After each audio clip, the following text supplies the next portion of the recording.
Number 13 करके उसके बाद, हाँ उसके बाद जब उस उन जगहों पर से शुरू करना है यहाँ पर। हाँ हाँ जी हाँ, ये गद्यांश नंबर 14 है, उन जगहों से यहाँ। ये आइए, कौन पढ़ना चाहेंगे? तो मैं मुमताज दीदी से रिक्वेस्ट करूंगा कि वो पढ़ दें इस बार, वो प्रार्थना तो नहीं हो, कोई बात नहीं, कंफ्यूजन हाँ, का। हाँ श्रीमती मुमताज। ओके। अच्छा अच्छा। उन जगहों पर जहां योजना की गतिविधियां व्यापकता के एक ऐसे अंश तक पहुंच गई हैं, निवासियों के पास जब अपने विकास का प्रभाव पाठ तय करने की क्षमता में काफी वृद्धि हुई है और वहां की संस्थाओं और एजेंसियों के पास अब उनकी जिम्मेदारियों का एक विस्तारित दृष्टिकोण है।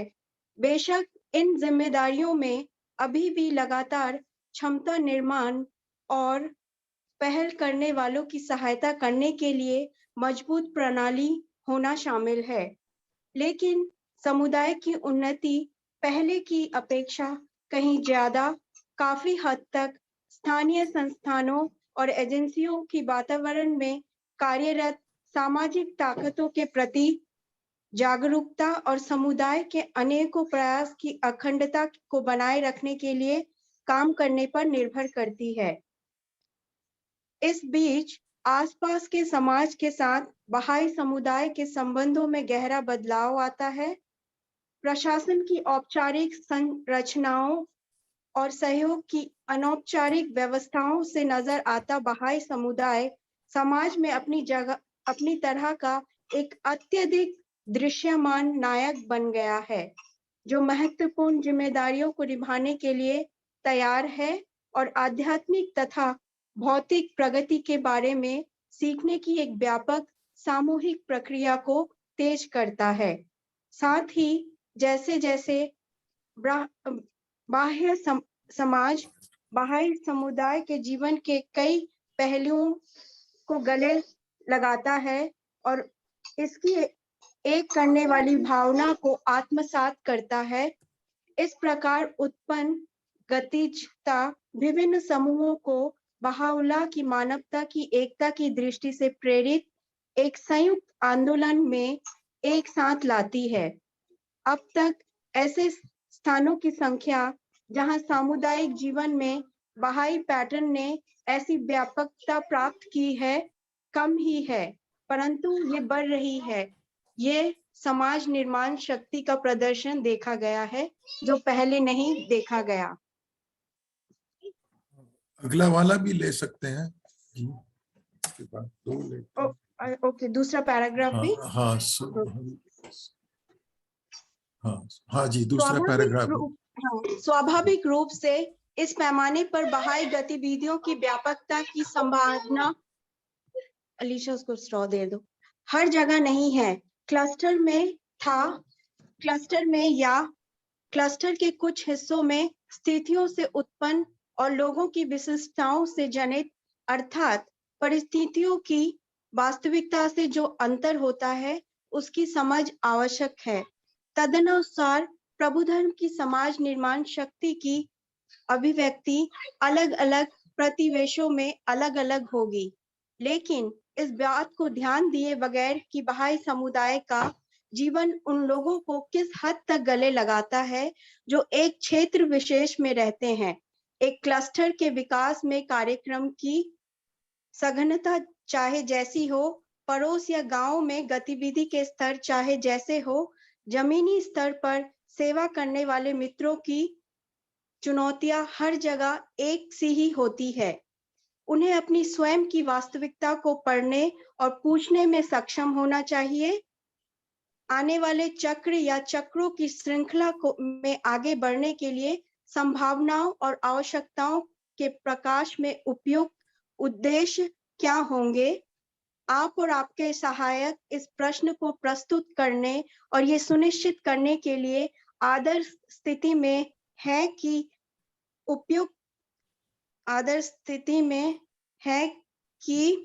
उपयुक्त रणनीतियों की पहचान की जाए। एक ही जैसे क्लस्टरों के मित्रों के अनुभवों से बहुत कुछ सीखा जा सकता है। एक समुदाय जो उसी रास्ते पर एक कदम आगे है, अगले लक्ष्य के लिए प्रयास करने के बारे में मूल्यवान अंतर्दृष्टि प्रदान कर सकता है। जब मित्र विचार करते हैं कि उनके सामने क्या है, वे आसानी से देखेंगे कि प्रत्येक समुदाय के समक्ष पाने के लिए एक लक्ष्य है और प्रत्येक लक्ष्य तक पहुंचने का एक मार्ग भी है। इस मार्ग पर आगे बढ़ते हुए क्या हम स्वयं बाहुला को नहीं देख पा रहे, जिसके एक हाथ में मानवता के मामलों की बागडोर है, दूसरा हाथ सभी को जल्दी करने के लिए इशारा कर रहा है। हाँ जी, बहुत बहुत धन्यवाद श्रीमती मुमताज जी। साथीगण, तो अभी तक हम लोग ने जो अध्ययन पढ़ चुके हैं उसमें हमने देखा कि ये जो प्रपत्र है लगभग 14 पृष्ठ का, उसमें अलग अलग भाग है। जैसे शुरुआत के कुछ गद्यांश थे, उसमें विश्व न्याय मंदिर पिछले 25 साल जो उपलब्धियां और जो सफलताएं हमें प्राप्त हुई है उसी को ध्यान में रखते हुए, और उसके पहले के जितनी भी योजनाएं हुई थी, खास करके पिछला 5 वर्षीय योजना और फिर रिजवान के संदेश में जो उन्होंने बताया, तो वो एक विश्वव्यापी दृष्टिकोण या छवि को आकार दिया। और फिर उसके बाद जो अग्रणीय उसके बाद जो क्लस्टर्स, अग्रणीय जो क्लस्टर्स है, learning from advance, most advance clusters, वो था। तो जो ने जिसका मतलब जो क्लस्टर तीसरे मील के पत्थर तक पहुंच चुके थे, तो उस संदर्भ में भी हमने देखा कि किस तरीके से ये उपलब्धियां प्राप्त होती है और किस तरीके से समुदाय निर्माण का काम आगे बढ़ता है। और आप देखेंगे कि कहीं कहीं समुदाय निर्माण है तो कहीं समाज निर्माण है। समाज निर्माण तो वो और एडवांस क्लस्टर ही कर पाते हैं, क्योंकि उनका संबंध अब बाहरी दुनिया के साथ ज्यादा घनिष्ठ हो जाता है। तो फिर सीखने की प्रक्रिया में भी रहते हुए हम लोग विकास की ओर कैसे आगे बढ़ रहे हैं। तो एक चीज और भी यहाँ जो अभी पढ़ा गया कि हर क्लस्टर की अपनी ही एक वास्तविकता होती है, और इस वास्तविकता को देखते हुए और जमीनी तौर पर जो ने स्थानीय स्तर पर जो संस्थाएं हैं, एजेंसियां हैं, वो लोग का संबंध, वो लोग कितने सक्षम है और कितना क्षमता वृद्धि हुई है, इन बातों को भी ध्यान रख के मित्रों को विश्व न्याय मंदिर मार्गदर्शित कर रहे हैं आगे बढ़ने के लिए। और फिर हम ये भी जानते हैं कि हर समाज के विकास, हर समाज में 3 नायक होते हैं, व्यक्ति, संस्था और समुदाय। तो जैसे जैसे हमारी सेवाओं के बारे में बाहरी दुनिया के लोगों को पता चलता है और वो किस तरीके से चलता है, भक्ति पारक बैठक के कार्यक्रम होते हैं जिसमें परिवार अधिक से अधिक स्वामित्व लेते हैं और अलग अलग गुट में बंटकर वो अपना निरंतर भक्ति पारक बैठक के कार्यक्रम करना शुरू करते हैं। फिर जब बच्चों की नैतिक कक्षाओं का आयोजन होता है तो फिर भी उनके माता पिता जो अभी तक बहाई नहीं है उनको भी पता चलता है कि ये बहाई बच्चों को नैतिक कक्षा का आयोजन कर रहे हैं और लोग अच्छी अच्छी चीजें सिखा रहे हैं, और इससे फिर माता पिता भी उसके आकर्षित होते हैं। तो उन्हीं के लिए जाने जहां पर सघन विकास का कार्यक्रम बहुत तेजी से बढ़ चुका है, यही बच्चों के माता पिता को भी पूछा जाता है कि आप अब देख रहे हैं हम लोग क्या सेवाएं दे रहे हैं, तो आप भी बहाई समुदाय के सदस्य के रूप में अपने आप को स्वीकार करने के लिए इच्छुक हैं कि नहीं। तो जब वो कहते हैं कि हाँ, तो हम फिर एक रजिस्टर में इनके नाम और एड्रेस और फोन नंबर भी दर्ज कर देते हैं। तो इस तरीके से उनका पंजीकृत और फिर किशोर अगर होते हैं तो किशोरों का दल या ग्रुप बनता है। फिर बड़ों को अगर हम आकर्षित कर पाते हैं तो उनके तरफ से उनके लिए हम अध्ययन कक्षाओं का आयोजन करते हैं। फिर हर क्षेत्र में कुछ न कुछ सामाजिक क्रिया का भी आरंभ करने का अवसर मिलता है। और शहरी क्लस्टर में कई बार हम देखते हैं कि हमें जो जन लोगों के बीच में जो संवाद होते हैं उसमें भी भाग लेने का अवसर मिलता है। तो ये सारी जो प्रक्रिया है इसमें लचीलापन है और इसमें एक ग्रहणशीलता भी है। और फिर इसके बाद का जो पैराग्राफ था यहाँ पर विशेष करके समाज निर्माण के कार्य की समाज निर्माण के शक्तियों के बारे में बताया गया है।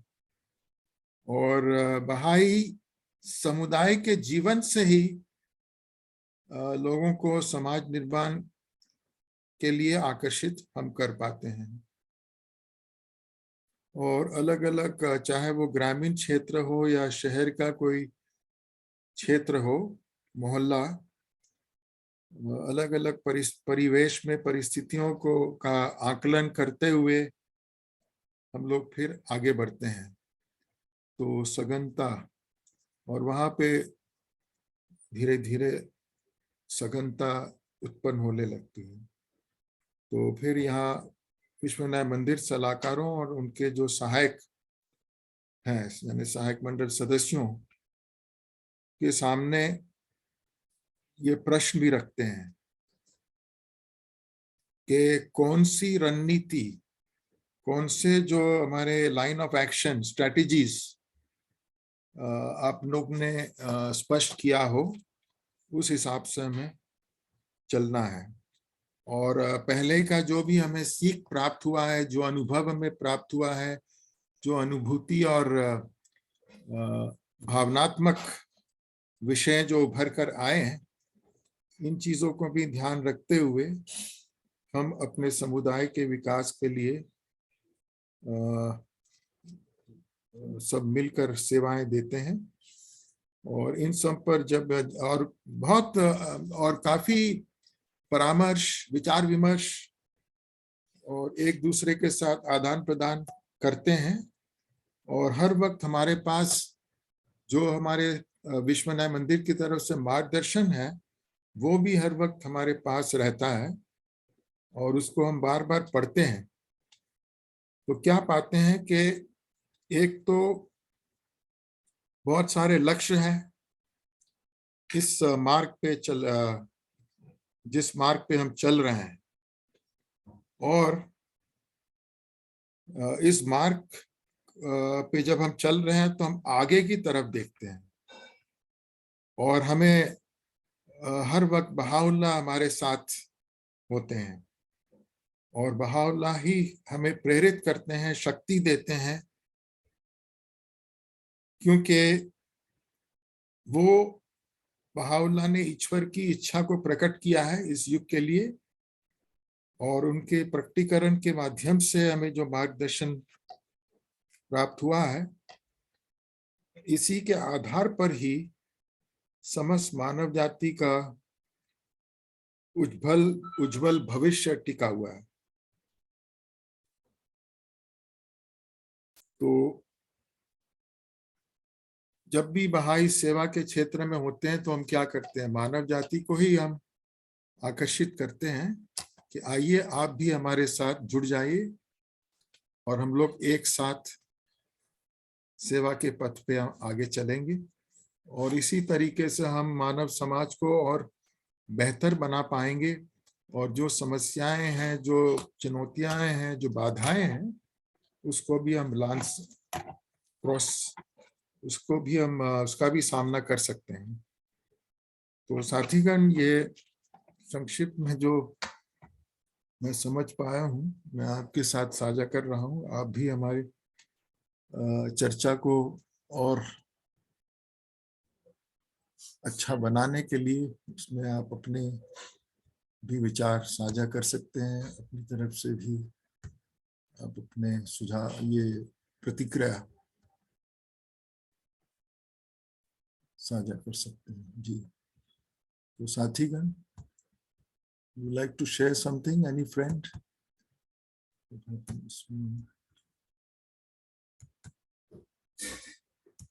हाँ, एनीबॉडी, कोई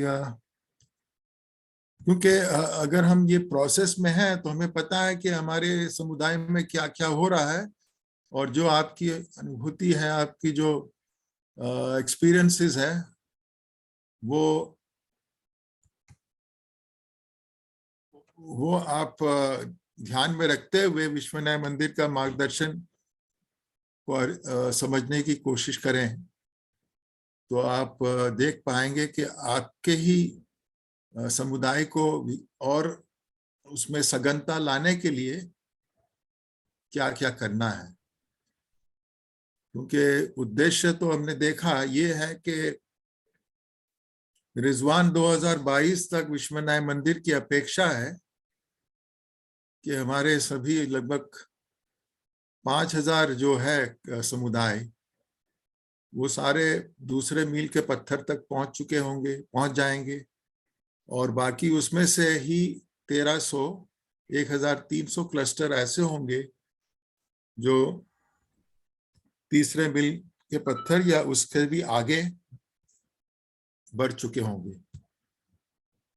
तो कहने का तात्पर्य यह है कि समुदाय निर्माण और समाज निर्माण के कार्य में जो वृद्धि होना है, और जो हमें उसकी पहचान के लिए जो बताया गया है, जो लक्ष्य, कि अगर एक तीसरे मील का समुदाय है तो उसमें क्या क्या होना चाहिए। मोस्टली आज जितने भी तीसरे मील के पत्थर है, कम से कम वहां पर 500 से 1000 मूल गतिविधि तो चल ही रहा होगा सतत रूप से, और कुछ उससे भी जो एडवांस्ड है, कहीं जगह पर तो 4000, 5000, और कुछ तो अभी मेरे को पता चला कि कुछ 10,000 तक भी पहुंच गया है। हालांकि अधिक से अधिक उसमें जो मूल गतिविधि का जो भाग है वो भक्ति पारक बैठक का ही होता है, 70 to 80%। और फिर इसको निरंतर जारी रखना, सतत रूप से चलाना। और पिछले 2 साल में काफी हमें बाधाएं भी आई है, लेकिन हम लोग ने अलग अलग विकल्प भी ढूंढा है। और आने वाले दिनों में जो कॉन्फ्रेंसेस हमें करना है 9 वर्षीय योजना के संबंध, उस पर भी काफी परामर्श चल रहा है कि कितने सम्मेलन हमें वर्चुअल मोड या ऑनलाइन करना पड़ेगा, कितने हम मित्रों की उपस्थिति के साथ कर सकते हैं। ये सारे चीजों पर, ये सारे विषयों पर परामर्श जारी है। और जैसे दिल्ली और यूपी, जी हाँ, जी, कि हमें स्वयं की वास्तविकता को पढ़ने और पूछने में सक्षम होना चाहिए। और ज्यादातर मित्र जहाँ पे गतिविधियां जमीन स्तर पे काम कर रहे हैं, उनकी चुनौतियां एक सी होती हैं।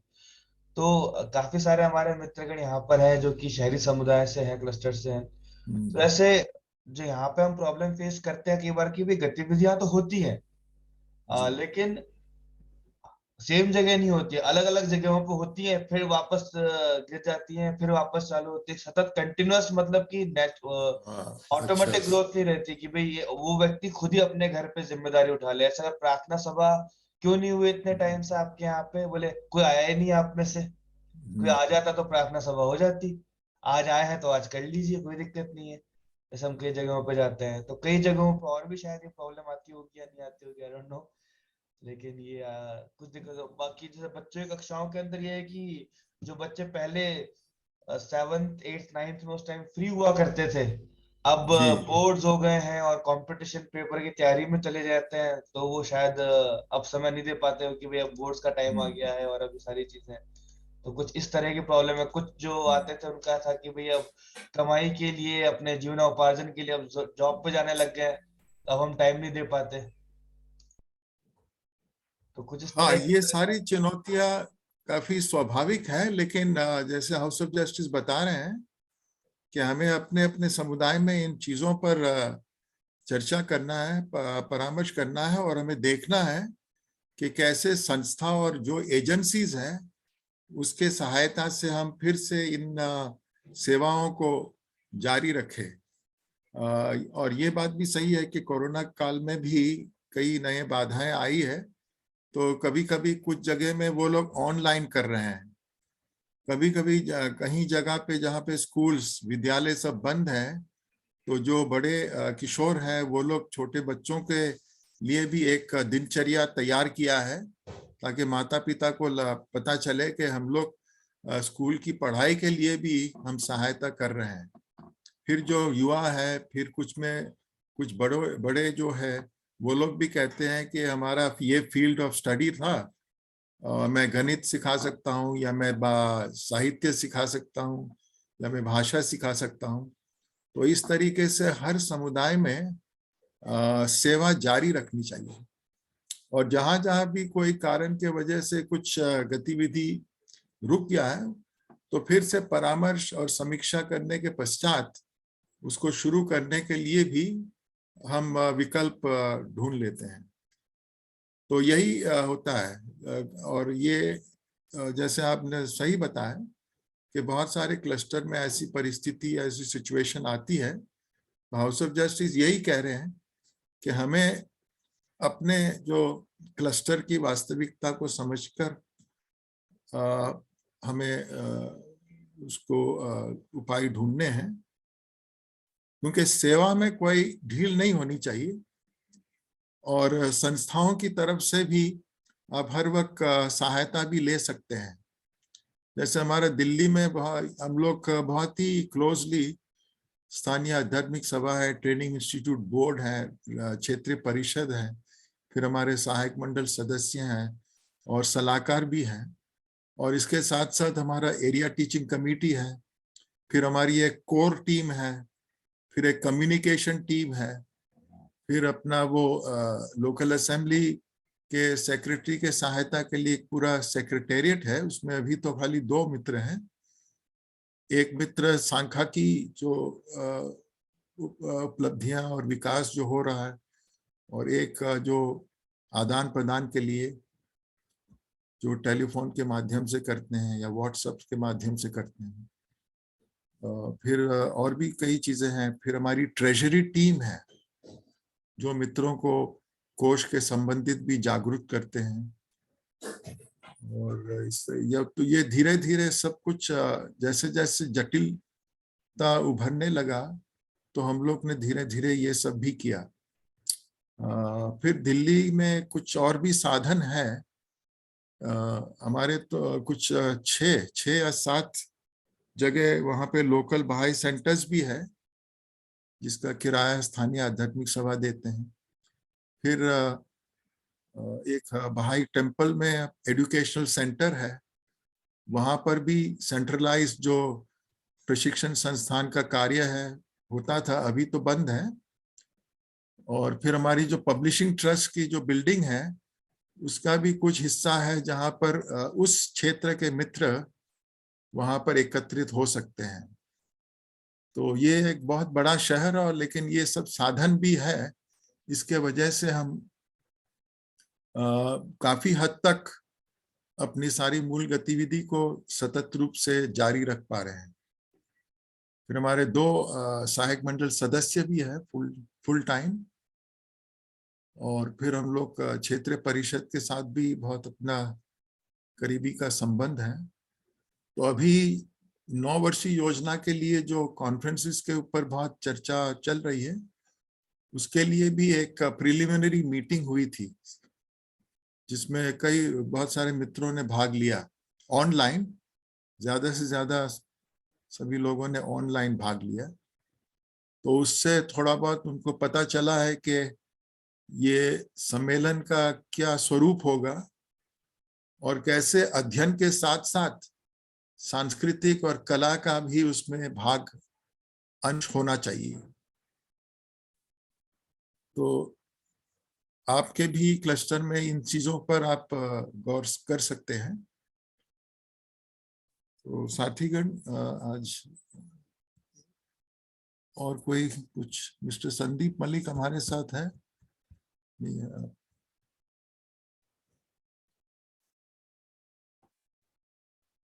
और कोई साथी कुछ अपने विचार साझा करना चाहेंगे?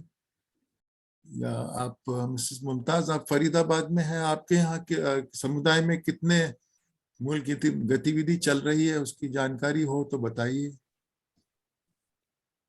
और बाकी जो जी, एक्चुअली आप फरीदाबाद में हैं ना? फरीदाबाद ना, या बल्लभगढ़? फरीदाबाद नहीं हाँ, सर, फरीदाबाद का फरीदाबाद, है। हाँ जी जी। I think mister misses Agrawal है, वो अभी बता पाएंगे। मेरा बेटा परेशान कर रहा है। हाँ हाँ, नहीं मिस्टर, हाँ हमारे श्री अश्विनी जी और मिसेस सुनीता जी बताते हैं, बट वो लोग तो वो बल्लभगढ़ में है।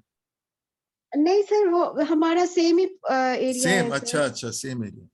अच्छा, मैं सोच रहा था कि आप, Faridabad is the city and Ballabhgarh शायद डिस्ट्रिक्ट हो गया वो। अच्छा, इट इज तो अ I don't know, सबब, sir. अच्छा उसका बॉर्डर, अच्छा ओके। तो हाँ, वो हमारी तो श्रीमती सुनीता जी तो हमें हमारे साथ बताती हैं, साझा करती है, क्योंकि उनके भी बहुत सारी एक्टिविटीज चल रही है। तो साथीगण आप में से, अच्छा, उनके साथ मिलकर आप लोग, हाँ सर, आपकी स्थानीय आध्यात्मिक सभा भी है ना एक, वो हाँ मिलती सर, है? हमारी अलग से है यहाँ पे। अच्छा, और कोई साथी, कोई मित्र अपनी तरफ से कुछ, ये जो अभी पढ़ा गया, इस पर आप इसको देखकर? डॉक्टर साहब, जी ये जो हाँ जी कॉन्फ्रेंसेस होने वाली, जो कॉन्फ्रेंस होने वाली है, जी, ये ऑनलाइन भी हो सकती हैं क्या? हाँ कुछ तो ऑनलाइन करना ही पड़ेगा, क्योंकि एक तो सरकार का आदेश, अध्यादेश है कि अगर कहते हैं कि 20 या 25 या 40 से ज्यादा लोग एकत्रित नहीं हो सकते हैं, तो फिर वो छोटे छोटे सम्मेलनों को करना पड़ेगा, और बाकी लोगों के लिए ऑनलाइन। तो फिर ये कोरोना का भी प्रॉब्लम है अभी, तो वो लोग सोच रहे हैं कि ऑनलाइन, लेकिन अगर 2 दिन का कॉन्फ्रेंस करना है तो ऑनलाइन तो काफी एक अलग तरीके से ही करना पड़ेगा। उसमें सांस्कृतिक कार्यक्रम या कला का कैसे हो सकता है? तो ज्यादा ज्यादा उसमें से अध्ययन का होगा, फिर कुछ प्रार्थनाओं का कर सकते हैं, और फिर उसमें अधिक से अधिक बाहरी दुनिया से जो लोग हैं उनको कैसे हम शामिल करेंगे।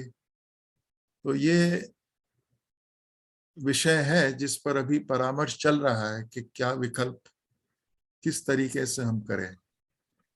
कल्चरल प्रोग्राम हो सकता है, क्योंकि हाँ, इट उस हैज टू टाइम बी, क्या करते वो बच्चों का हाँ वीडियो बना लेते पहले, हाँ, रिकॉर्डेड, यस या रिकॉर्ड जी, उसको वीडियो बना लेते, या हम लोग ग्वालियर में ऐसे करते हैं, तो बच्चों का है ना पहले से वीडियो करा देते हैं, एंड देन उसके बाद जिस दिन फंक्शन है वो वीडियो दिखा देते हैं। या the most important thing, the connectivity जो है, you can't have connectivity for a whole day, it's very difficult. Mostly we have seen in webinars 1 or 2 hours, 1.5 to 2 hours maximum. Beyond that, then sometimes people will just connect, and then you won't even know whether the other side people are listening or not, or they are doing something else. That also sometimes, and the study of the message, House of Justice का जो पपत, it requires a lot of concentration and explanation also to connect the various facets of activities. So, like हमने देखा है कि बच्चों के लिए जो ऑनलाइन शिक्षा की भी जो कई सरकार की तरफ से ये पहल किया गया है, online learning, so that the children are, but you require a lot of self discipline. बहुत अनुशासित रूप से इसको, यस, तो माता पिता को, हाँ, with the smaller children, the parents have to be there, yes, otherwise they can't go through the classes, and when there's working parents, it becomes very difficult. yes, One of the parents has that's to stay right, back with the children. yes, That's true. It's become it is a comfortable issue, but it is also, if they're working parents, then Yeah. it becomes very difficult. And then And for how, the confidence- whether the learning is taking place or whether the child is actually understanding, though they have some interaction. Oh yes, they do very Yeah, well. older No, children, they it do very works very well. Older children, I think, is Even the working very younger well. ones are Younger doing one very also. well over here. Okay, great with the grandchildren are parents. doing- हाँ, all ये right. जो doing very well. 2 दिन की 3 दिन की conference होगी, जी, तो इसमें हाउस ऑफ जस्टिस के प्रपत्र को पढ़ने के अलावा भी कोई एजेंडा होगा या इसी हाँ। पे ध्यान दिया जाएगा? नहीं, इसके अलावा सांस्कृतिक कला, वो तो ये खैर है, कार्यक्रम लेकिन भी उसमें होने चाहिए। मुख्य एजेंडा ये पत्र ही रहेगा। हाँ, मुख्य एजेंडा तो यही पत्र, इसी से, इसमें से उभर कर जो विषय है, उसके लिए अलग इसी मटेरियल पर- तैयार हुआ है मेरे ख्याल से अभी, हाँ, और कुछ हर एक council इसी का अलग-अलग हाँ, उसको और सरल करने के लिए कुछ मटेरियल्स भी तैयार किया गया है, जिसमें जैसे कुछ विषय है, अभी राष्ट्रीय आध्यात्मिक सभा की ओर से सब क्षेत्रीय परिषदों के माध्यम से भेजा जाएगा, जिसमें बहाउल्लाह का समस्त मानव जाति के लिए दृष्टिकोण क्या है, और जो अभी तक हमने जो सफर तय किया है, उसमें फिर जो 2 डॉक्यूमेंट्री है, ग्लिम्पसेस, झलकी, और वो अब्दुल बहा के जीवनी पर, वो भी दिखाना है। फिर कैसे हम क्या कहते हैं, वाइब्रेंट बहाई कम्युनिटीज, बिल्डिंग वाइब्रेंट कम्युनिटीज। फिर जो शैक्षिक जो प्रक्रिया है, उसको कितने अच्छी तरीके से समझ पाए हैं। फिर सामाजिक क्रिया के विषय को पर भी कुछ होगा। तो इस तरीके से जो